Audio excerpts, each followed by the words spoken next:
Hola, muy buenas tardes, bienvenidas y bienvenidos a nuestro Librosfera número 18, página número 18 de este programa que literalmente está cambiando el rumbo de la historia, ¿no es así, Rodrigo? Sí, ¿cómo estás, Emil? ¿Cómo te ha ido? Muy bien, amigo, muy bien, gracias. ¿Y tú cómo estás? Todo bien, todo bien, todo bien. Acá con un día frío en Santiago, pero todo muy bien. Qué bueno, viejo, me alegro. Qué gusto verte, Rodrigo. Una Oye, semana, ¿no? Sin ¿cómo ha vernos. estado? ¿Y Valdivia cómo está? Valdivia está frío, lluvioso, sopa y pillesco, diría yo. Viejo. No, para ya. Ahí ya la cosa se empieza a complicar. ¿Ah? Sopa y pillesco estaba el día de hoy. Oye, ya llevamos 18 programas, Rodrigo. Lo que partió como un sueño, hoy día ya estamos en cuánto, en ciento y tantos países. Ciento y tantos países. Estamos, sí, de hecho nos estaban llamando desde los Estados Unidos para poder revisar estos temas. Sí, Oye, a claro. propósito, tú sabes que este es programa 18, entonces, Así es. mira, qué interesante el programa que vamos a ver hoy día, porque justamente hoy vamos a conversar de un tema, pues tenemos un invitado, y el tema es justamente sobre la vida, ¿ya? Sobre la vida, propiamente tal, ¿ya? La, la forma de que la vida nos llega, nos afecta, ¿ya? ¿Y sabes qué palabra en hebreo tiene la gematría número 18? ¿No? Jai. Vida. Vida. Ahora, el tema es que la vida como tal es un plural, ¿eh? Entonces es Sí, sí. vidas, ¿ya? Así que en realidad es vidas, ¿ya? Así que hoy vamos a hablar sobre eso, ¿ya? Y tenemos un invitado Oye, muy interesante, ¿ya? a ver, cuéntanos quién tenemos de invitado y vamos a pedirle inmediatamente que pueda ingresar a esta sala. Y Rodrigo presenta al invitado que tenemos para esta jornada. Ahí está. Aquí está. Buenas tardes. Hola. Bueno, hoy nos acompaña un querido amigo, y Benjamín Venegas, ¿ya? Y Benjamín tiene una particularidad muy interesante en su especialización, ¿ya? Él es grafólogo, ¿ya? Es especialista en grafología, ¿ya? Y además es especialista en ancestrología. Además, obviamente, para su trabajo y su labor profesional, tiene estudios en coaching, tiene estudios en hipnosis clínica, ¿ya? Ericksoniana y varias cositas más. Así que vamos a conversar sobre la grafología, la ancestrología y cómo estos elementos nos ayudan, obviamente, a de repente, vamos a usar una palabra poco técnica, a destrancar cosas que tenemos como trancas en nuestras vidas, ¿ya? O cosas que pueden estar limitando el que podamos ser quienes deseamos ser, ¿ya? Y podamos lograr lo que queremos lograr, ¿ya? Así que en realidad, Benjamín, muy bienvenido y gracias por estar con nosotros hoy día. Gracias por la invitación. Bueno, para mí esto es realmente una sorpresa. Qué bueno que estés con nosotros, Benjamín. Como seguramente sabes, en este programa nos encanta hablar de metafísica, parafísica, hablar de temas de espiritualidad, trascendencia. De hecho, la semana pasada estuvimos hablando con Rodrigo acerca de el ser en busca de sentido, ¿no? ¿No es así, Rodrigo? Exactamente. Estuvimos hablando bastante de estos temas. Entonces, yo en este caso, cuando Rodrigo trae un invitado, yo hago el abogado del diablo, ¿ya? Entonces, yo soy el que hace las preguntas odiosas y todo. Estábamos viendo grafología y experto en ancestrología. ¿Qué puede obtener una persona? O quizás podrías contarnos un poco, así como a grosso modo, qué sería la grafología y qué sería la ancestrología, como para que la gente sepa más o menos de qué estamos hablando. Bueno, la grafología es una ciencia que se ocupa mucho hoy en día en Europa, es muy antigua, del año aprox 1600, y la grafología estudia las formas de las letras, las firmas.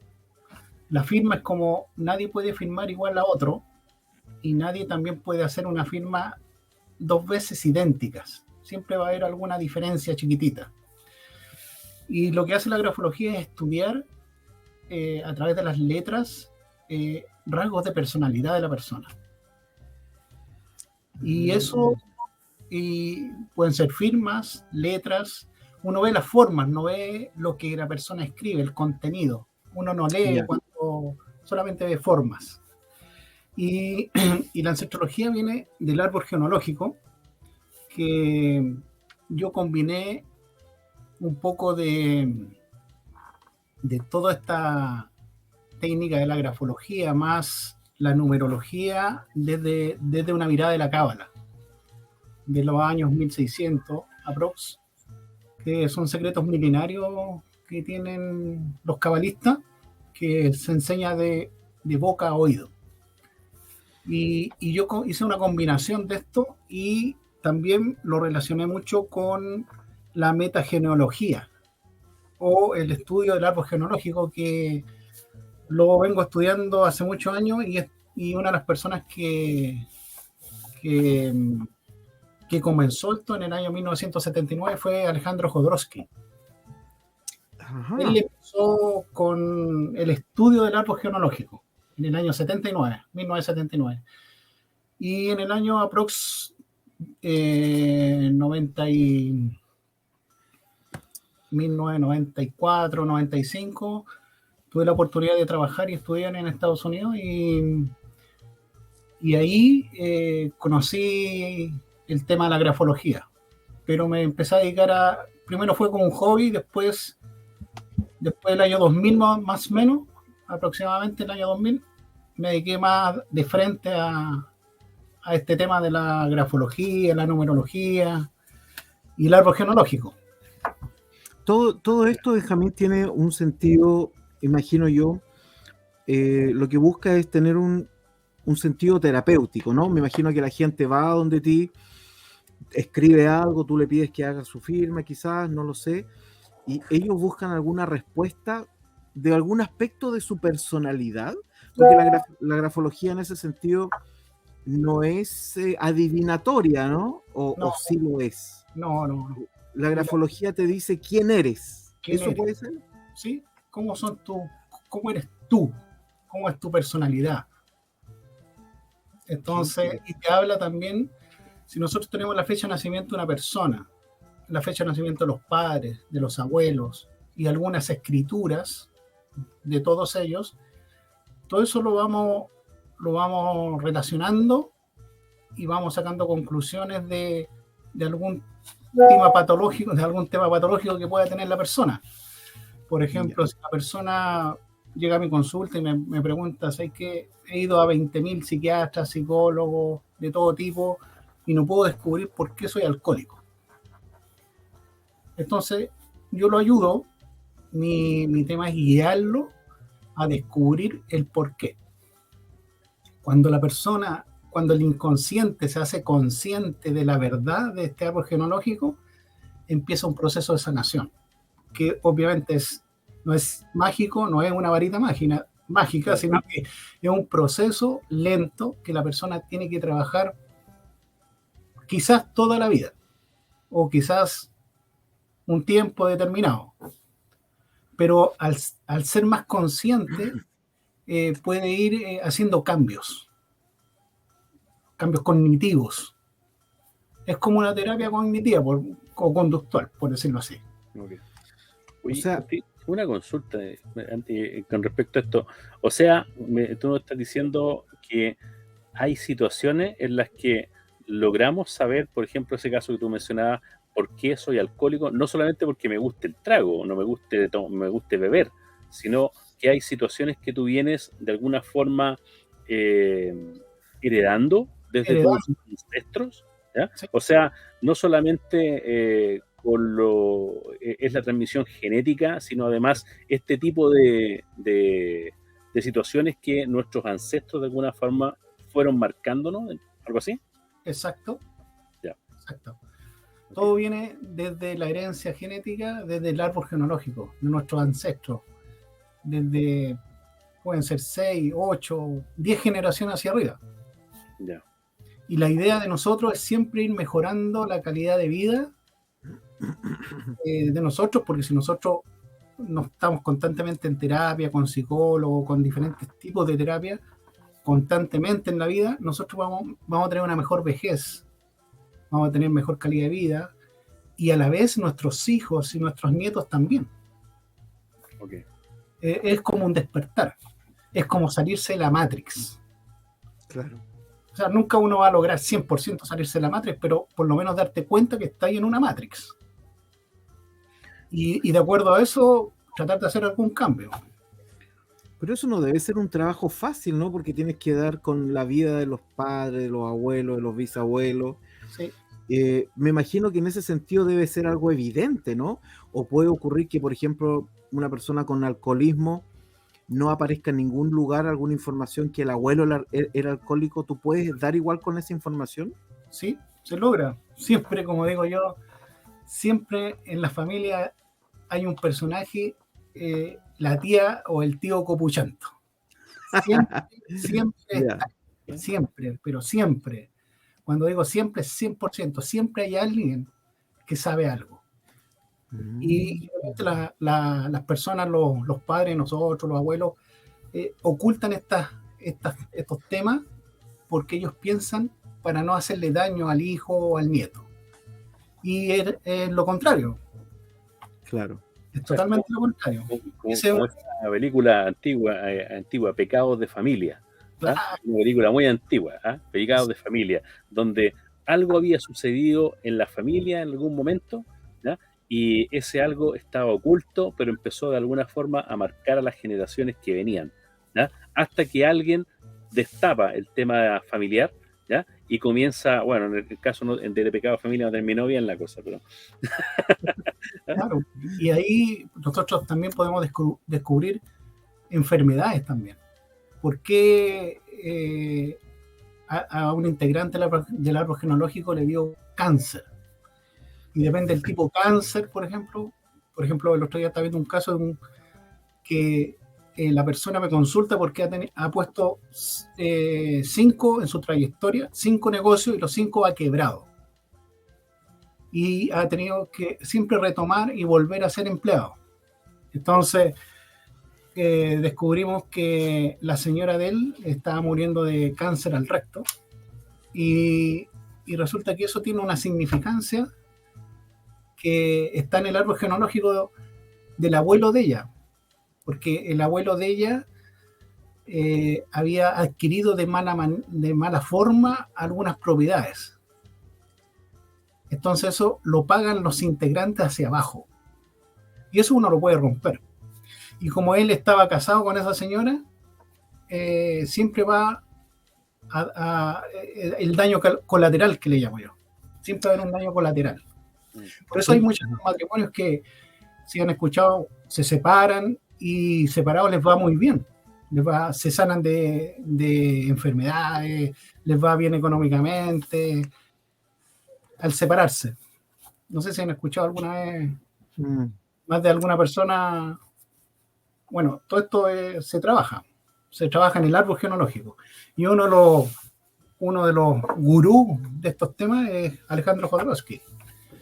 Hay un libro muy lindo de él y muy maravilloso, que es este. Metagenealogía. Metagenealogía. Esto es como la Biblia de la ancestrología.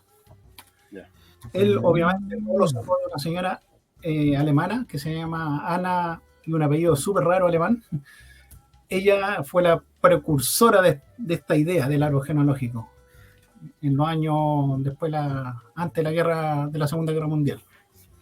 Bueno, estaba pensando que en la Biblia se suele decir, Rodrigo, ¿cierto? Se habla de las maldiciones generacionales. Exacto. Pero de alguna manera, ¿cómo uno lo piensa cuando piensa, por ejemplo, que tiene libre albedrío, ¿no? ¿Cómo se relaciona a eso, ¿no? Que las cosas, porque primero habría que decir, ¿las cosas generacionales pueden ser buenas también, Benjamín? Por supuesto. Pueden ser buenas también. Pueden ser buenas, malas. va a depender del árbol genealógico, ¿no? ¿Y qué porcentaje de eso tiene que ver con mi responsabilidad, ¿no? Y no con algo que venga arrastrando desde mi ancestrología? ¿Cómo se define eso? Mira, las teorías hablan de que todos tenemos las capacidades para hacer el cambio. Porque el ser humano psicológicamente puede hacerlo y es responsable de hacerlo. El tema está en darse cuenta en qué parte de tu vida te das cuenta para hacer el insight, que se llama. Y todos podemos lograrlo y todos podemos hacerlo. Ahora, ¿cuándo va a ser el minuto? Puede ser a los 20 años, a los 30, a los 50, antes de morirte. O hay un caso, hay un tema que se dice que es, que se llama...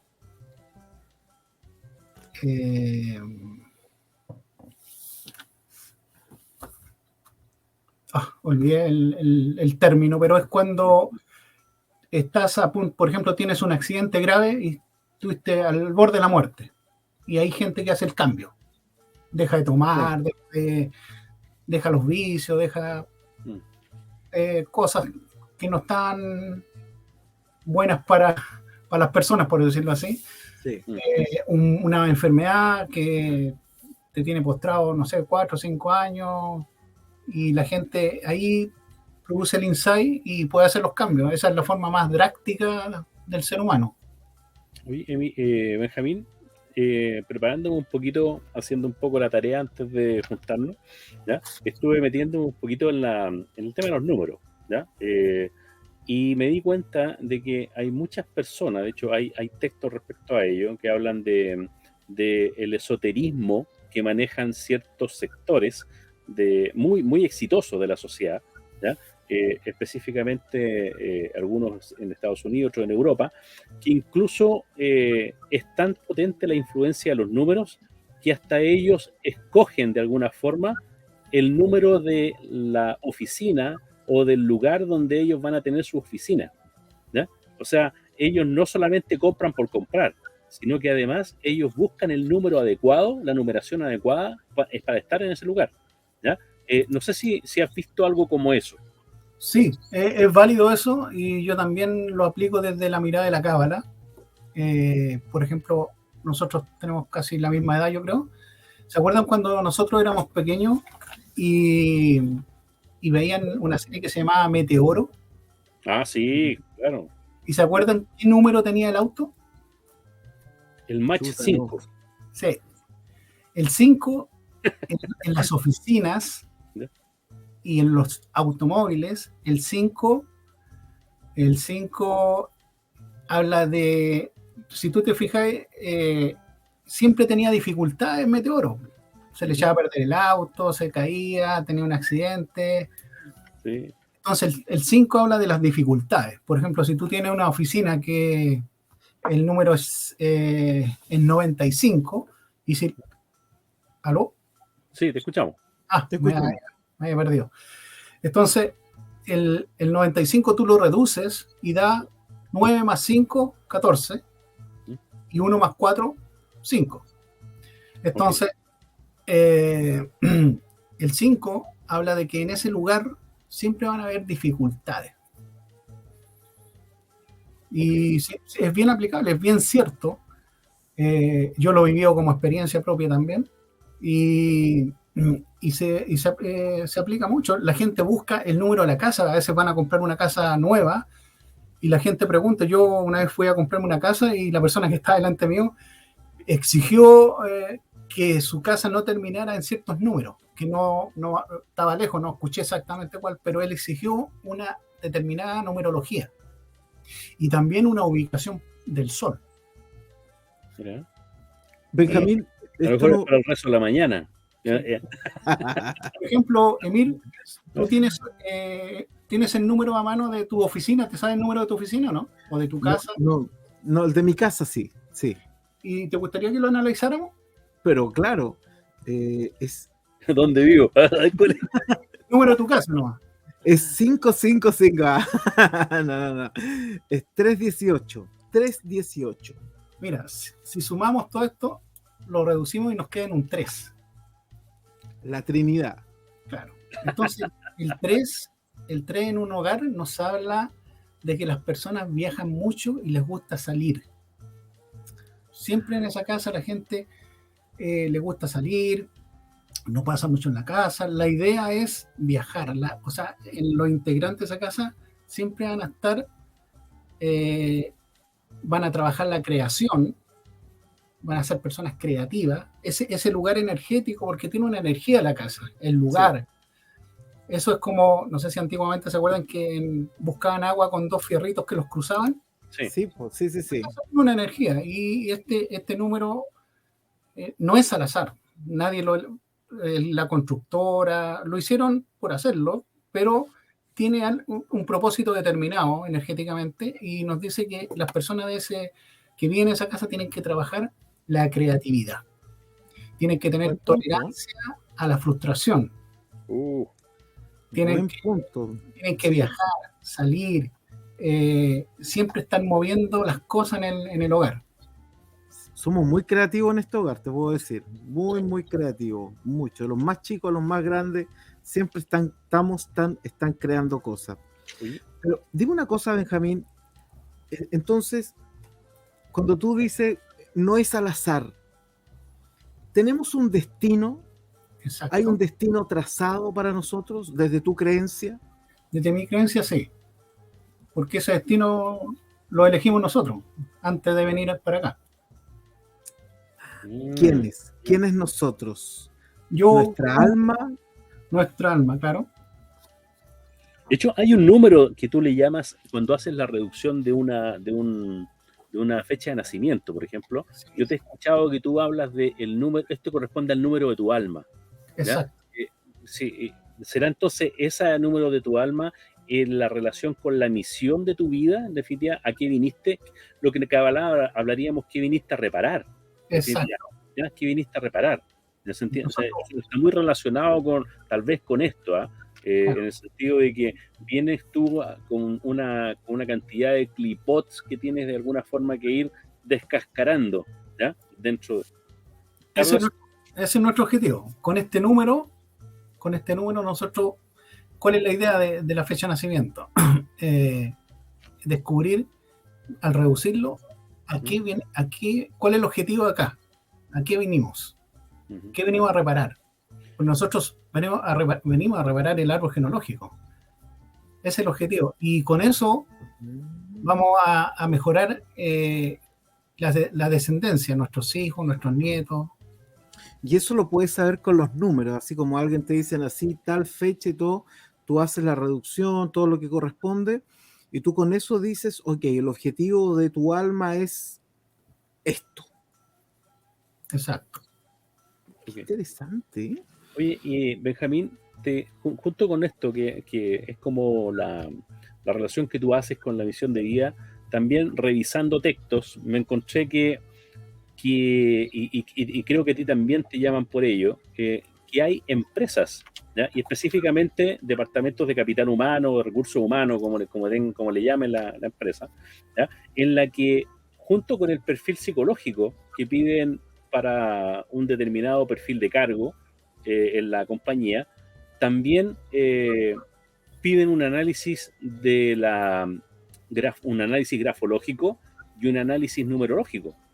Eso lo he visto y te he escuchado que también hay muchas empresas que te llaman por eso, o sea, que para un cargo en particular hay ciertos números que reduce, que una vez, no sé, voy a usar un término a lo mejor incorrecto, que una vez que tú haces la reducción o la manipulación de los números, tú sabes si esa persona es apta para ese cargo o ponerla en otro cargo funcionaría mejor que en este otro. ¿Es así? Es así. Sí, muchas empresas, por ejemplo, voy a poner un ejemplo, tú quieres contratar a una persona, bueno, partamos por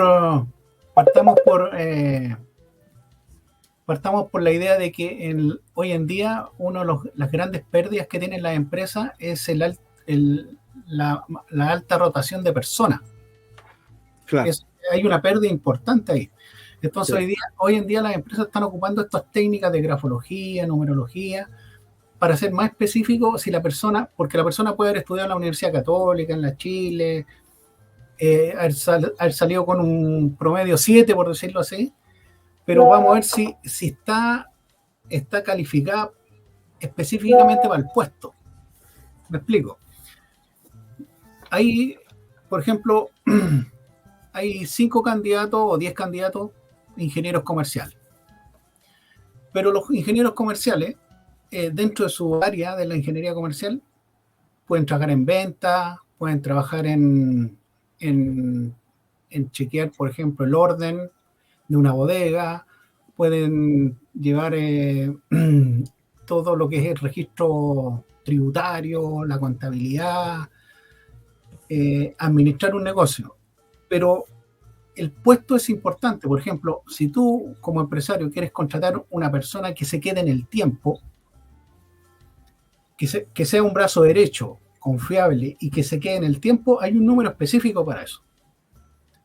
Por ejemplo, hay personas que las contratan, por ejemplo, ya ingeniero comercial, éramos compañeros en la universidad aquí, pero el gallo trabaja 6 meses y se aburrió y se fue. Puede ser muy competente técnicamente, dominar el tema y todo, pero se aburrió y se fue. Entonces hay números que son para eso. Por ejemplo, todas las personas que si reducimos la fecha de nacimiento y terminan y se reduce a un 5, por ejemplo, o a un 1, son personas que trabajan, por ejemplo, el 5 son personas que trabajan casi toda la vida en una empresa. A lo más en su vida laboral de 40, 50 años laborales se cambian 2 veces. Y son personas que son honrados, son brazos derechos, pero sí tienen un conflicto, porque no todo es perfecto, que es que a esas personas les cuesta, tienen que aprender habilidades blandas, porque no filtran lo que dicen. Entonces, pueden maltratar a un empleado, pueden a un compañero de trabajo, porque son personas que les gusta hacer la pega bien, perfecta. Ellos luchan para la perfección, entonces odian la flojera, el típico compañero que saca la vuelta. Entonces él siempre va a tener conflictos con el resto. Y las personas 1 y 5 más o menos tienen este perfil, y generalmente estas personas siempre logran en corto tiempo ser gerentes o jefes y brazos derechos. Entonces hay personas que eligen a través de la numerología y la grafología este perfil de persona. Si tú querés un brazo, ahora por ejemplo, voy a poner algo súper, no sé si es válido decirlo, pero por ejemplo, quiero una secretaria. Hay gente que dice, no, sé que quiero una secretaria bonita para la presentación, pero que no sea muy viaracha. Hay otros que dicen, tráeme una secretaria bonita o no muy bonita, pero que sea súper viva. Nos van a censurar. Claro, nos van a censurar. Entonces, pero eso lo piden hoy día las empresas. Las empresas discriminan y discriminan de todo, por todos lados. Sí. O sea, que yo te iba a preguntar algo respecto justamente a ese tema. A ver, estuve mirando, bueno, tú sabes, Emir, que hay o no sé si sabes, pero que hoy día hay una película que estaba causando mucho revuelo internacionalmente que se llama Sound of Freedoms, ¿ya? Los sonidos de la libertad, de Jim Caviezel, ¿ya? Y me metí en el tema y justamente a ver el sentido de la película, que habla específicamente de un hecho real de un agente no sé si es del FBI o la CIA, no tengo muy claro eso, que va hacia Colombia y se infiltra en estas redes de tráfico de menores, donde hay mucha prostitución, donde hay cosas que son terribles, ¿ya? Y que terminan incluso después con la venta de órganos de los mismos niños. O sea, una cuestión pero terrible. Y resulta de que me encontré con una persona dentro de lo que estaba revisando, analizando, que es Tim Ballard, ¿ya? Tim Ballard, que es una persona que él perteneció a un organismo de seguridad internacional y que hoy él tiene una fundación donde va cazando este tipo de personas que usan a los menores. Y obviamente este caso los ha rescatado. Pero lo que me quedó dando vuelta es de que muchos de esos menores, ¿ya? Quedan con daños terribles, ¿ya? Terribles, ¿ya? Justamente viene la pregunta donde que uno se hace, en definitiva, ¿ya? Y que en realidad nos haríamos es, ¿qué pasó ahí? ¿Ya? Con ese hecho en particular que vivió esta persona, que es terrible, y ¿por qué? ¿Qué pasó? O sea, ¿la ancestrología podría de alguna forma ayudar a dar respuesta a esto? Porque me imagino que para poder reparar a ese niño o a ese menor, deben ser cientos, no sé, no soy especialista en el tema de sesiones con psiquiatras, con, no sé, hipnosis, etcétera, pero ¿la ancestrología podría ayudar de alguna forma a reparar esto o a este daño? Exacto, sí, se puede. Es tan válido como la psiquiatría y la psicología, pues está involucrado. De hecho, estoy en temas estudiando psicología también, pero, eh, por ejemplo, te voy a poner un ejemplo. Tú has visto las noticias que en Estados Unidos un joven se metió a un colegio y con una pistola mató a 10 o 20 personas. ¿Lo han escuchado? Sí. Sí. Sí. Eso pasa porque, primero, es un país que toda la vida, desde que nació, ha vivido en guerra. Siempre. Desde cuando veíamos Bonanza, ¿no? ¿Se acuerdan cuando veíamos Bonanza? Los pistoleros y todo, siempre ha habido violencia. Y Jung lo llamó, le puso un nombre a eso que se llama lo olvidé, pues me voy a acordar. Pero entonces, lo más probable es que ese joven, el abuelo de esa persona, haya participado en alguna guerra. O el chico vio una violencia en su casa con su padre, con pistola. Entonces, yo tuve la oportunidad de vivir allá hartos años y todo el mundo es muy violento. Entonces, todos los que viven esas personas, como dices tú, de estos casos, todo es reparable. Siempre va a existir la posibilidad de repararlo. Si el trauma es muy fuerte, muy grave, es probable que esa persona esté medicada psiquiátricamente toda la vida. Okay. ¿Cómo sería, Benjamín? Porque tú, cuando hablas de la ancestrología, perfecto, alguien puede darse cuenta de que lo que le ocurre en el presente tiene que ver con su pasado. Claro. ¿Cómo funciona? ¿La ancestrología también es terapéutica en términos de que crea un camino terapéutico o simplemente te dice, mira, eres alcohólico porque el alcoholismo viene por tu papá, por tu abuelo, tu bisabuelo, y la persona te dice, ah, perfecto, entiendo, soy alcohólico porque esta cuestión viene de allá, tengo una tendencia clara.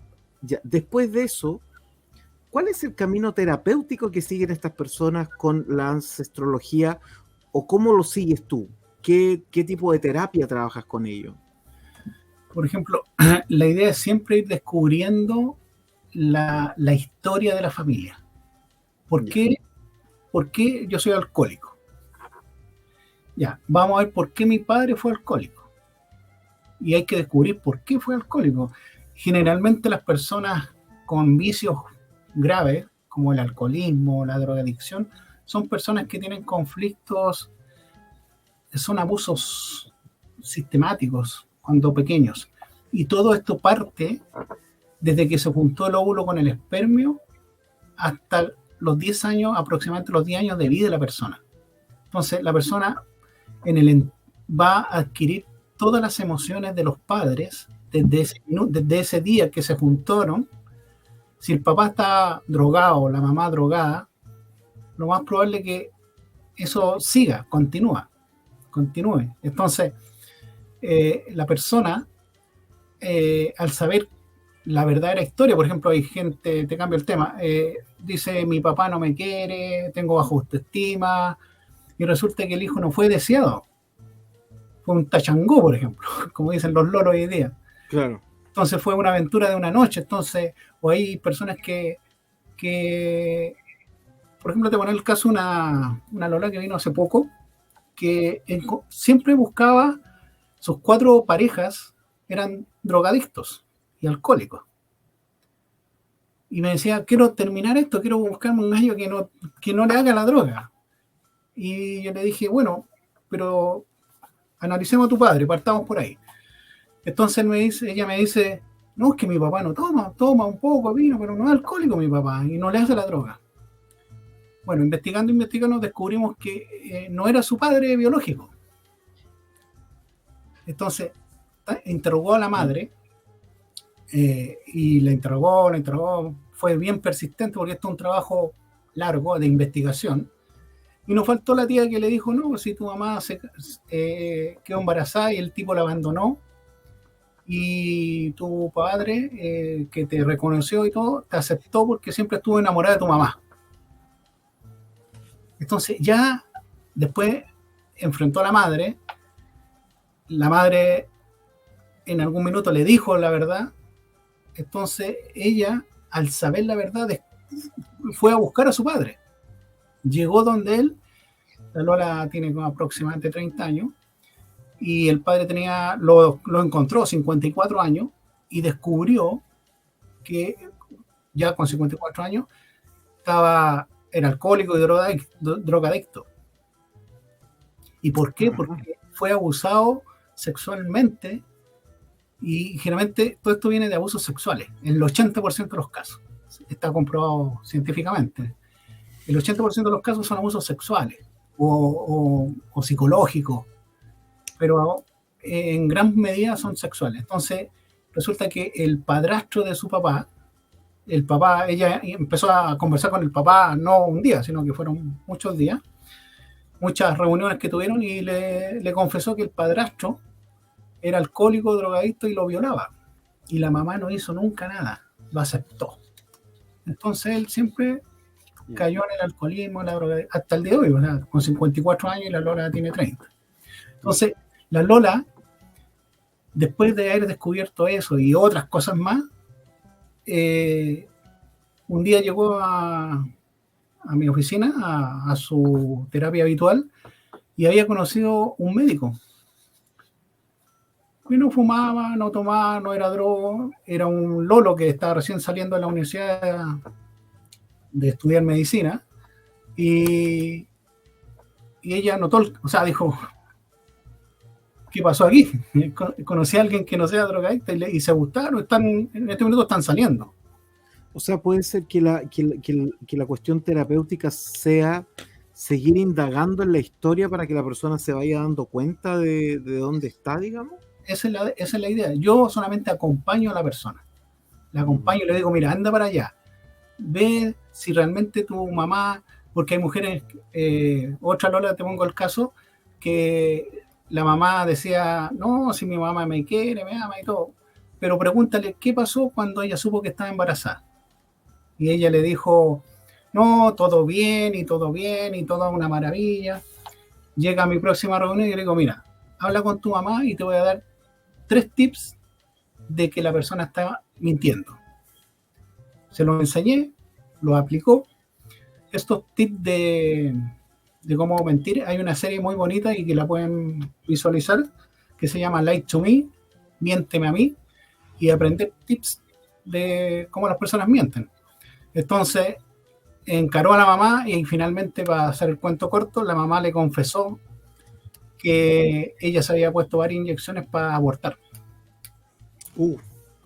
Entonces... con respecto a lo que tú estás mencionando, primero, la serie Lie to Me que tú mencionas está basada justamente en los escritos y ensayos del doctor Paul Ekman, ¿ya? Paul Ekman, que justamente es un profesional que apoyó mucho al FBI en los Estados Unidos justamente en investigación. Por lo tanto, hay mucha validez con respecto al tema de la gestualidad y cosas que ocurren ahí cuando conversas con las personas, que la policía, especialmente los investigadores, los conocen muy bien. Con respecto a lo que tú estás conversando, Benjamín, tú hablaste de un porcentaje, más o menos tú tienes un porcentaje, y yo estoy relacionando de alguna forma en la cabeza mientras tú hablas el tema del famoso Kybalión, donde el Kybalión nos enseña de que hay muchas cosas que ocurren en el mundo exterior que están dentro del mundo interior. O sea, como es adentro es afuera, como es arriba es abajo. O sea, hay muchas cosas que dentro de la oscuridad que maneja la persona o también puede tener oscuridad en el exterior. ¿ya? Justamente por desconocimiento de esas partes oscuras, ¿ya? Tú hablaste al inicio de cuando se haga inconsciente lo inconsciente, o sea, hay varias cosas que voy relacionándome en la medida que tú vas hablando, pero te quería preguntar, una pregunta del tipo, esta pregunta fue como la de el periodista, ¿cómo se llama el que hace las preguntas en Tolerancia Cero, que las hace largas? ¿Ya? ¿Ya? Ya, me olvidé. ¿Ya? ¿De quién es? Pero, ¿cuántas sesiones o tienes una estadística tú de cuántas personas o sesiones has hecho? Porque sé que escribiste el libro de grafología, ¿ya? Escribiste libros y que en ese libro tenía cerca de 3.000 sesiones, ¿ya? Que habías analizado, ¿ya? Pero eso fue hace mucho tiempo. Hoy, ¿cuántas sesiones o personas crees que tú que has trabajado estos temas y que has ayudado desde que te dedicas profesionalmente a esto? En el año 2008 escribí el primer libro y había analizado en ese entonces a 3.500 personas. Yeah. Yo creo que ahora aprox debo llegar un poquito más de 9.000, perdí la cuenta ya, no seguí registrando, pero más de 9.000 en casi 22 años. O sea, estamos hablando de que la experiencia, de lo que tú vas generando y vas haciendo en tus sesiones, tiene una base hoy día de empírica de cerca de 9.000 sesiones de terapia en las que has trabajado con distintos tipos de personas. O sea, es algo que es empíricamente comprobable, ¿no? Sí, o sea, 9.000 test grafológicos. Ok. He analizado 9.000, ya. Más de 9.000, pero un test. Ya. Ahora, un seguimiento a esas personas, no llevo un control, pero yo creo que no sabría decirte un número exacto ahora, pero sí he analizado, por ejemplo, ¿por qué son hartos? Porque, por ejemplo, una vez Claro Chile me contrató para analizar un perfil de un puesto de trabajo y en una semana analicé casi 300. O sea, recibí 300 y fui analizando, en una semana los recibí. Me demoré un mes en analizarlo, cuáles eran los candidatos, pero tengo el registro de esas personas. Okay. Y para hacer un test, ¿qué información necesita? Si alguien quiere hacer un test, ¿qué le pides tú que escriba? Por ejemplo, le digo a la persona que tome un papel en blanco, de esto que ocupan en la computadora, la impresora, perdón, tamaño carta, y que tengan 3 lápices a mano, de preferencia punta gruesa, que sea rojo, verde, negro y azul, 4, ¿ya? Yeah. 4 lápices. De preferencia tiene que ser punta gruesa, ¿ya? Ahora, bueno, hay lápices hoy día 07 gel como este. Yeah. La idea es que, ¿por qué gruesa? Porque la idea es que no se tranque al escribir la mano. Entonces, la persona tiene un tiempo libre y escriba cualquier cosa, una historia. Ahora, si no se le ocurre nada, que tome el diario, una noticia, un libro, que transcriba. Ah, perfecto. Porque yo no leo el contenido, yo veo la forma de cada letra. Y tiene que firmar, y también analizo la firma. Y a la vuelta de la hoja, dibujar un árbol con un lápiz grafito y todo lo que quiera alrededor del árbol, y con lápiz grafito de colores pintar este árbol y todo alrededor, si es que quiere, no es obligación. Hay gente que no quiere dibujar, no quiere pintar, no pinta nomás, pero eso tiene un motivo. Ah, ya. Yeah. Entonces, y que me dé la fecha de nacimiento. Entonces yo relaciono el dibujo, las letras, la firma y la fecha de nacimiento, y redacto un perfil, cómo es la persona. Tiene que la persona tener una pregunta, así como: Benjamín, mira, te voy a mandar todo esto porque mi pregunta es saber con quién me voy a casar, no sé, o qué trabajo voy a tener, o no es necesario. No necesariamente, pero hay gente, por ejemplo, la otra vez una chica me dijo: sé que me quiero casar con mi pareja que llevo 3 años, y me pidió matrimonio y quiere hacerlo rápido. pero siento que no lo conozco. Entonces ella acudió a mí con esta información y yo le hablé cómo era la pareja y cómo ella podía relacionarse mejor con esa pareja. Yo le hablé cosas porque nosotros podemos llevar 10, 15, 20 años de matrimonio y no conocemos realmente a la pareja. Exacto. Entonces, con esta información, que mucha gente me la pide, por ejemplo, la gente más joven por los pololos, las parejas, por ejemplo, en los trabajos, cuando una persona llega a trabajar, yo les digo que se consigan la fecha de nacimiento de sus compañeros de trabajo. Por ejemplo, hoy, en la mañana, mi hijo lo fui a dejar al metro y me dijo, porque empezó a trabajar en un lugar, y me pasó 2 fechas de nacimiento de su jefe y de su compañera de trabajo. Entonces, mientras íbamos camino al metro en el auto, y le fui hablando, le hice algo rapidito nomás, pero hoy ya en la noche cuando nos juntemos, yo le voy a dar los tips, cómo él se va a llevar mejor con esa compañera y con esa jefa. Mira, interesante. Y eso es súper bueno, porque tú al saber cómo es tu jefe, no vaya a cometer tantos errores.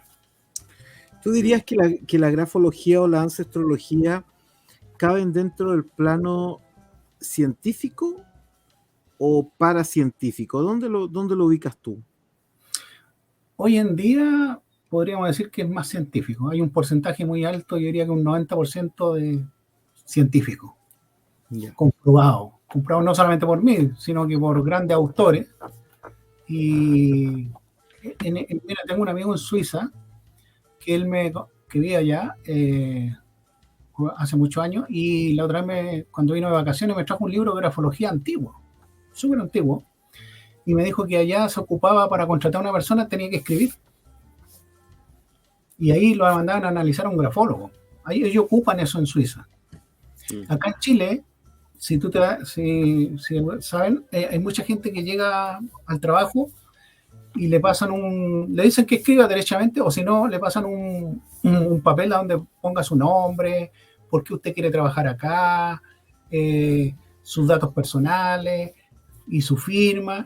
Y eso, estos departamentos de recursos humanos le sacan fotos y me las envían por correo, y yo le hago el análisis y ellos después deciden. Benjamín, ¿por qué es importante la firma? O sea, por ejemplo, alguien puede escribir un párrafo de 4, 5, 6 líneas. ¿Con eso no basta o la firma siempre tiene que ser importante? Todo es un conjunto. Porque la firma es como tu huella digital. Entonces la firma es súper importante. La firma habla más que todo en general. Benjamín, entendería por lo que estás mencionando que la firma obviamente tiene que ver mucho con la identidad de la persona. De hecho, a ti te identifican en el banco si tú vas con un cheque. Todavía hay gente que hace cheque, ¿eh? Y hay un tema de la verificación de la firma para validar la identidad del emisor del cheque. O sea, la persona la identifican por esa firma. O sea, si hay cheques que obviamente están rechazados por disconformidad de firma, ¿ya? La firma no está conforme. ¿Qué pasa o has visto tú el caso de personas que siempre firman distinto? Es que todos firmamos distinto. No, pero me refiero a lo siguiente. Obviamente, ante una entidad como el banco, siempre tienes que tratar de hacer la firma lo más parecido posible a la que aparece en tu carnet, que es la que tienen ellos registrada y la que registran cuando tú sacas la cuenta corriente, por ejemplo, ¿ya? Pero conozco personas que en ámbitos que no son bancarios, bueno, él tiene su firma que es la del carnet, pero en cualquier otra cosa firma distinto, en todas firma distinto, ¿ya? ¿Qué pasa con esa identidad de una persona que en cada oportunidad de manera consciente está firmando distinto? O sea, me refiero a distinto, o sea, no es la misma firma, es un círculo, después es una raya, después la otra es una raya con círculo, o sea, siempre es distinto, pero lo hace de manera consciente. Bueno, esas personas siempre están ocultando, eso es un poco lógico así, pero ellos siempre no se quieren mostrar, no quieren que los descubran. O sea, hay algo inconsciente que lo hace consciente al momento de firma. Y eso también tiene que ver mucho con su ancestro, porque tiene que haber un padre, un abuelo, que tal vez hacían negocios eh, no muy buenos, por decirlo No, así. no muy kosher. Claro.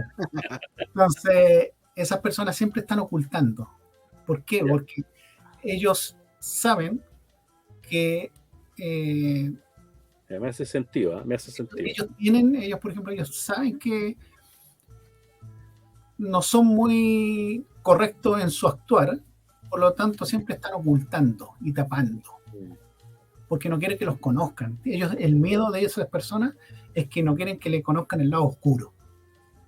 Ajá. Que todos tenemos un lado oscuro, que es el que tenemos que ir trabajando en la vida. Benjamín, perdóname, ¿te han llamado alguna vez de policía, por ejemplo? Sí, y salí también en un par de programas de televisión analizando firmas y en unos canales privados y tengo un par de policías que siempre me están consultando de forma privada, por decirlo así. Llevan sus casos y me consultan, pero no de forma legal. Eso es, no de forma oficial. Claro. ¿Cómo es posible que una persona se manifieste a través de lo que escribe? ¿Cuál es la teoría detrás de eso, Benjamín? Que una persona se muestre inconscientemente a través de lo que escribe. ¿O cómo escribe? Nosotros cuando escribimos, el que escribe, el que mueve la mano, es el inconsciente. El inconsciente manda la señal. Es como cuando uno maneja. Mira, hay mucha gente que a veces omite algo, no me acuerdo la palabra exacta, pero por ejemplo nosotros estamos hablando de un tema y nos falta la persona que tiró una palabra o un dicho que no estaba en el contexto. No me acuerdo cómo se llama eso que hace la persona, pero eso es un indicador.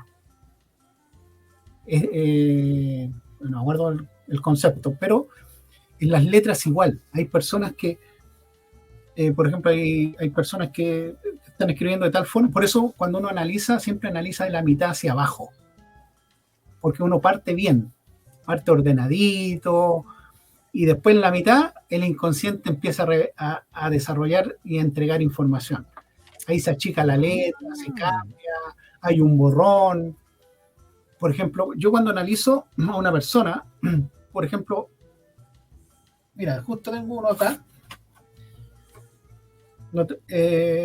no tiene nombre, de un paciente no tiene nombre, así que te lo voy a mostrar.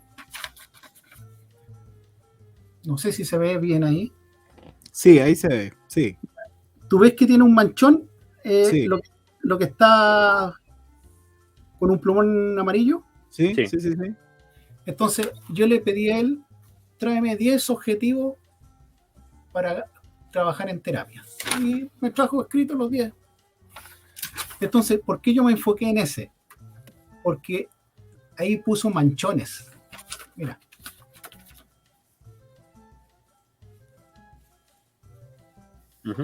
¿Te fijáis? Sí. Los puse en círculo. Entonces eso me llama la atención a mí. Eso es lo que uno tiene que observar. Siempre, como decías tú, hay algo que te va a delatar. Por eso la policía siempre encuentra al ladrón, siempre encuentra al traficante. Toda persona que comete, no hay un delito 100% eficaz. No existe. Y aquí, en las personas, yo identifico al tiro, dice solucionar traumas de pequeño. Pero él vino de otra, cuando vino la primera vez, vino por otro tema. Generalmente cuando uno va al psicólogo o al terapeuta, oye, vengo a solucionar un problema con mi jefe. Y resulta que el problema no es con el jefe, es con el papá, con la mamá o con otras personas. Entonces, aquí la persona siempre en el relato va a cometer un error. Siempre va a cometer un error por ejemplo, acá hizo un manchón. Y el problema de él no era, por ejemplo, él vino exactamente por un tema laboral. Y el problema de él era un tema de pequeño. Te lo voy a contar porque no voy a poner nombre. A él siempre le llegaban negocios truchos. Y él se había metido en una religión y quería cambiar eso. Y resulta que el papá, cuando él era chico, el papá manejaba un taxi. Y en esos años, estamos hablando 40, 50 años atrás, él a veces llevaba al hijo. Y el papá siempre compraba cosas robadas. Porque antiguamente siempre los taxistas eran buenos para comprar cosas robadas, que la radio, que esto. Era muy habitual hace 40, 50 años atrás. Entonces él conversó con su papá y claro, él descubrió que su papá siempre compraba cosas, reducía cosas y las revendía. Y lo que hace mucha gente hoy día, que compra cosas robadas y las vende por internet, eso. Entonces el chico, el problema de él era ese. Entonces, ¿por qué él atraía negocios truchos? Y hacer cosas truchas en su trabajo, porque era elaborar el tema. Entonces él quería cortar eso, porque se había metido en una religión en la cual no debía cometer ese error. Hablando de religión, Benjamín, ¿tú perteneces a alguna religión? ¿A espiritualidad, creencia, algo parecido? No. ¿Se puede decir? No tengo algo muy definido, pero me gusta mucho la cábala. Ah, perfecto. ¿Compartimos el gusto entonces? Me gusta la cábala, me gusta... ¿Por qué te gusta la cábala? Mira, siento que hay cosas que las he podido ir comprobando. Por ejemplo, tuvimos tema de la numerología y la ancestrología también, que está relacionado con la cábala. Yeah. Pero esta es una cábala que es muy antigua, ¿no? La persona que a mí me enseñó esto y en la cual estudié, como te decía, de boca a oído, que en la cual tú vas a esas reuniones y no puedes escribir ni grabar nada. Son enseñanzas milenarias. Hoy día hay que tener, ¿cómo se llama? Hay que salirse de la Matrix para poder entenderla. Sí. Pero uno no puede salirse completamente, pero hay minutos que uno se sale de la Matrix y logra, porque uno siempre, en teoría uno está consciente 20 minutos en el día. Siempre está cometiendo errores, trabaja en forma automática. Tú puedes cambiar las conductas a través de esto, puedes cambiar conductas, pero el ser humano no cambia. El ser humano nació así y murió así. Lo que podemos hacer es modificar conductas. Y eso lo podemos, por ejemplo, si tú me consultas, ¿sabes qué? Me llevo mal con mi mamá. Entonces, la idea es mejorar esa conducta o cambiarla, pero de 10 veces que tú vas a conversar con tu mamá, por lo menos 9 la cambiaste, pero siempre va a haber un día que le gritaste. Claro. Porque está en tu ADN, está en la naturaleza del ser humano. Ya. Bien. Interesante, oye. Bien. Oye, vamos con la recomendación de texto. ¿Ya? Bueno, dijimos que Benjamín recomiende textos, pues, ¿eh? Nos mostró ya uno ahí. Sí, yo les recomiendo a la gente en general que se introduzca en este mundo de la genealogía o el árbol genealógico. Hay harta información en los medios, pero este chileno, que es Alejandro Jodorowsky, es un gallo excepcional. Él hoy día debe tener como 90 años y vive en Francia. Y él tiene mucha experiencia en estos temas. De hecho, si uno lo googlea, hace muchas terapias, hasta gratis. Hay un día en la semana en Francia que él, creo que los miércoles, va a un café y hace sesiones gratis. Wow. ¿Sí? Y esto está muy relacionado también, este árbol genealógico, con otros temas, ¿cómo se llama? No olvidé. ¿Podrías mostrar el libro de nuevo, por favor, para saber? Esto igual está muy relacionado con las constelaciones familiares. Ajá. Lo de Selinger. ¿Ya? Metagenealogía. De Alejandro Jodorowsky y Marién Costa. Buenísimo. Sí. ¿Y tus libros, tú escribiste 1, 2 libros? ¿Cuántos libros de grafología? Tengo 2 libros y hay uno que por acá lo tengo. Este fue el primero. Ahí está. Grafología. Ahí está. ¿Ese para una persona que no sabe nada de nada le sirve? Sí, este es básico. Básico, ya. Básico. Mira, una persona generalmente con 12 clases aprende a interpretar bien las letras. Cada clase dura como 3 horas. Ya. Y con 12 sesiones uno ya aprendió a andar en bicicleta, como digo yo. Perfecto. Y de ahí se lanza solo porque este es un trabajo que la persona tiene que estar motivada, incentivada y ser curioso. Porque si lo va a estudiar para no practicarlo, mejor no lo haga. Claro. Pero si, por ejemplo, las personas que trabajan en recursos humanos, es muy bueno esto porque siempre está analizando, siempre en una empresa hay un conflicto. Por ejemplo, se llevó mal el jardinero con el que botó la basura. Claro. Entonces, esto te ayuda de alguna forma. En empresas grandes hay psicólogos, orientadores que pueden llamar a una reunión al basurero, después al que botó la basura, no sé, o el jardinero, y con esta herramienta puede que estas personas después se relacionen bien en el trabajo, que es una de las cosas más importantes hoy día en las empresas. Sí, claro. Que las personas, más que tengan un gran título y capacidades, que tengan buenas relaciones laborales. ¿Dónde se puede encontrar tu libro, Benjamín? Cuando las personas estudian conmigo, yo les regalo el libro. Perfecto. ¿Y cómo se comunican contigo? ¿Tienes algún sitio web? Sí, tengo un sitio, pero principalmente al mail. Lo acabo de enviar, Emir, por si lo puedes poner ahí en un banner chiquito, ¿ya? Ah, perfecto. ¿Ya? Sé que Benjamín hace cursos de esto. Conozco personas que han hecho el curso completo con él y se han transformado en personas que le agregan bastante valor a su trabajo, precisamente en el análisis grafológico y numerológico. ¿Cómo es el correo, perdón, para anotarlo? Benjamín, grafología, ¿ya? Arroba Gmail. Sí. benjamingrafología@gmail.com. Y ahí está. Claro. Entonces ahí te pueden escribir, y tanto para temas terapéuticos como para temas de capacitación, ¿cierto? Capacitación. Esto sirve mucho, como cerrando este tema, sirve mucho como desarrollo personal. Porque en la medida que tú aprendes grafología, numerología y el árbol genealógico, al estar interactuando con el otro, automáticamente tú aprendes.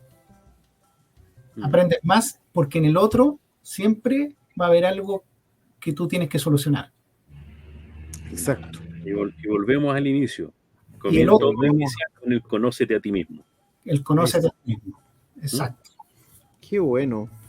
Bien. Bueno, muchas gracias, Benjamín, por acompañarnos en este día, ilustrarnos también acerca de esto. Yo personalmente lo de la ancestrología no lo había escuchado nunca. Grafología sí había escuchado, pero la ancestrología no, así que me pareció supremamente interesante. Y muchas gracias por acompañarnos también en este día y por contestar las preguntas y todo eso. Gracias por la invitación. Oye, terminamos con lo siguiente. Bueno, como siempre, nosotros terminamos recomendando libros. Indicar que si ustedes se meten a Amazon, acabo de meterme a Amazon y mirar acá que hay una cantidad enorme de libros de grafología, pero puntualmente hay unos libros que tú me recomendaste en algún momento, Benjamín, y que los compré, los estuve mirando, leyendo, que es de una persona llamada Sui Mei Chun. Ah, ¿ya? Sí. Son estos. Tus ancestros quieren que sanes. Es una serie de 3 libros. Este es el número 1. El segundo es Sanarás cuando decidas hacerlo, ¿ya?